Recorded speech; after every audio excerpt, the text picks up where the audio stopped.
What is up, people of the internet? It is me, Real American, back in with a new video. And today, we got some breaking news out of the United States Supreme Court. Guys, it is official. The country's highest court has just struck down Biden's student loan relief plan. Yep, the student loan forgiveness plan has officially been thrown out after about a year in litigation. It is official. The Supreme Court has declared, no, this is unconstitutional by President Biden. He cannot unilaterally just declare all loans forgiven. And this is a significant W by the Supreme Court, which for the final week of its term has been very conservative and very based. But this is just one of the major W's it has had for the past week. And once again, Chief Justice Roberts comes in with a strong decision.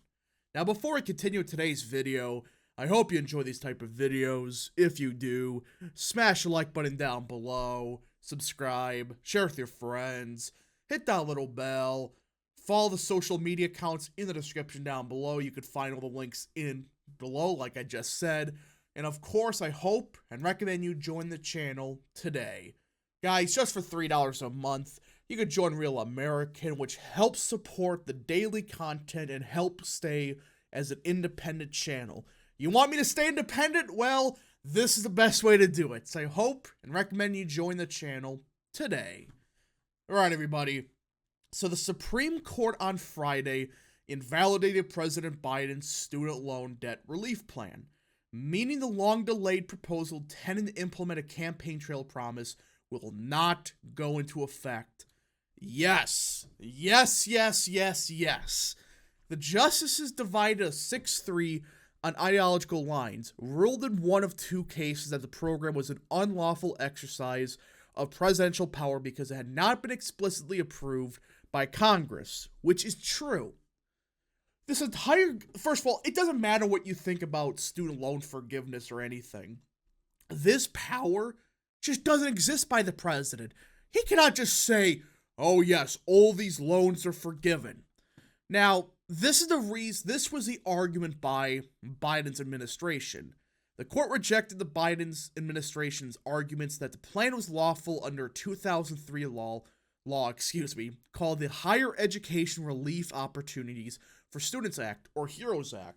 The law says the government can provide relief to recipients of student loans when there's a national emergency, allowing it to act to ensure people are not in a worse position financially as a result of the emergency. Yeah.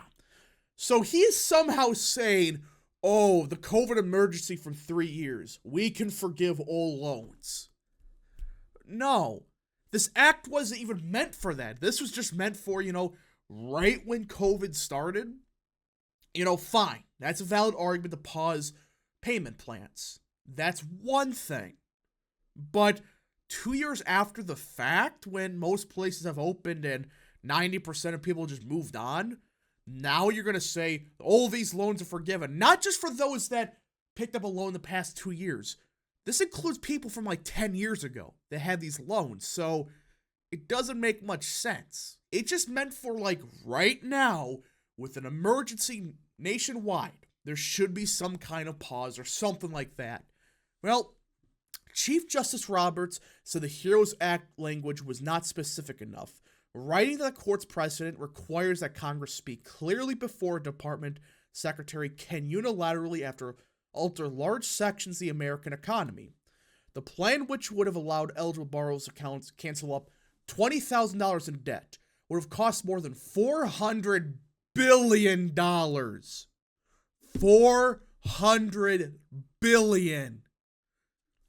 Has been blocked since the 8th U.S. Circuit Court of Appeals issued a temporary hold in October. About 43 million Americans would have been eligible to participate. But here's my problem. This is my biggest problem with all this loan forgiveness plan. What about people like me? I know I'm not trying to be egotistical, but it's like, I paid off I didn't get loans. I paid it off just with my own money. I didn't ask for any money. I didn't get any loans or anything. I just paid it off myself. So it's like, What about guys like me where we paid it off right away, never took any loans out? Should we get awarded something? Nope, it's only for those that have huge amounts of debt. And that's my problem. Look, if there was some kind of work payment plan where like they take a 10% of your income for like 10 years and then you're good, that's one thing. But to say that, oh, you just $20,000, you don't gotta pay? What about everybody else that has? And I actually do support some kind of reform to the student loan stuff because there are people, let's be 100% real, they get screwed. They don't know what they're getting into, right? They're just 18. Their minds are not developed enough. There's no reason they should be able to sign a $200,000 loan or, these loans with high interest rates. They shouldn't be able to. There should be some kind of plan where you can work. Just work 10 years and then they take a percent of your income, you're good. Or something. The student loan proposal is important politically to Biden, as tackling student loan debt was a key pledge he made on the campaign trail in 2020 to energize younger voters. Which I always question, I don't know. I don't know if this really has the impact Democrats think. Because, put it like this. Most of the people that have these huge debts, they're like in their late 20s, early 30s, and then so forth. But the very young voters, like 18, 19, 20, I don't think they're worried about the student loan debt then. So I don't think I don't think it has the impact that Biden thinks or his people think. Yes, there are some younger voters it does energize, like if you're 28, 29, 30, but it's like, is that as much as some people believe?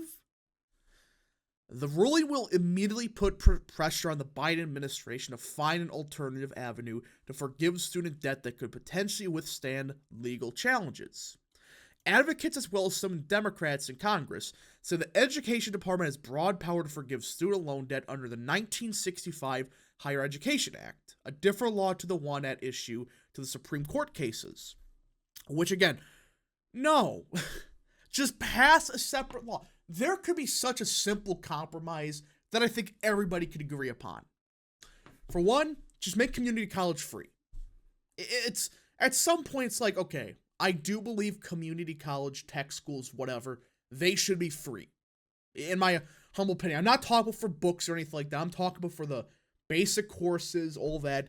Those should be free. Because at this point, they don't cost as much as, say, the books or anything. So it's like, I believe the main courses themselves at community college should be 100% free. And second of all, again, like I said, if you want to have some kind of forgiveness plan, create a work plan. I think it's called, I forgot what it's called exactly, but they take like 10% of your income for like 10 years. And then you're done. You're done with your debts and you're good. Or something like that, or work. I don't know. But you shouldn't just be saying, oh, bam, you got $20,000 in loans, bam, you don't got to pay it off. That ain't fair to everybody that's got loans. If they don't work for it, it's like, no, there's no reason they should be forgiven. But if they do work for it and they pay it off like that, it's a little bit different. It's not just, oh, man, there's millions of people that paid it off right away. Oh, they get screwed over. But the ones that, they got all this debt, bam, they get off for free. That's just not good. It's not popular. But if there was a separate plan where it's like community college is free and there's some kind of worker repayment plan, that's better. Separately, the student loan repayment process is set to begin again at the end of August after having been put on pause during the COVID-19 pandemic. Although first payments would not be due until October, which again, that's a whole different thing. For the COVID stuff, fine. They were gone for the universities for a year or two. That's one thing. But 2023? This is still going on? The court considered two cases, one brought by 6 states, including Missouri, and the other brought by 2 people who hold student loan debt, Myra Brown and Alexander Taylor. The court ruled the program was unlawful in the case brought by the states, but found in the second case that the challengers did not have legal standing. So, overall, it seems like, though, we got rid of the nonsensical decision by Biden to just forgive student loans without any catch to them. Again, there should be some kind of catch. Oh, you want your student loans just forgiven? Okay, you have to work for 10 years or something. Just, I don't care, but percent of your income goes to it.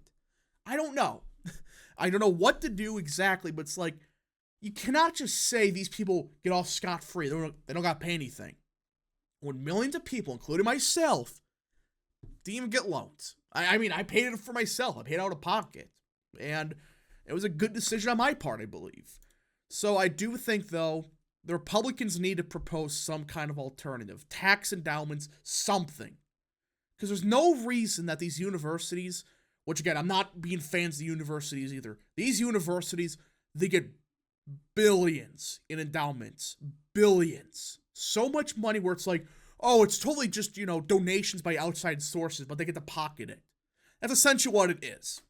There's no reason they get billions in endowments when there's countless people that get $100,000 in loans, in debt.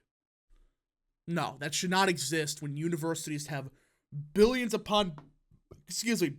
dollars just sitting there, pocketing it. That's not what you're supposed to do with that money. Anyways, folks, thank you so much for watching. If you did enjoy this video, smash the like button down below, subscribe, share with your friends, hit that little bell, follow the Twitter accounts in the description down below, and of course, join the channel today. Thank you so much. Godspeed to all of you.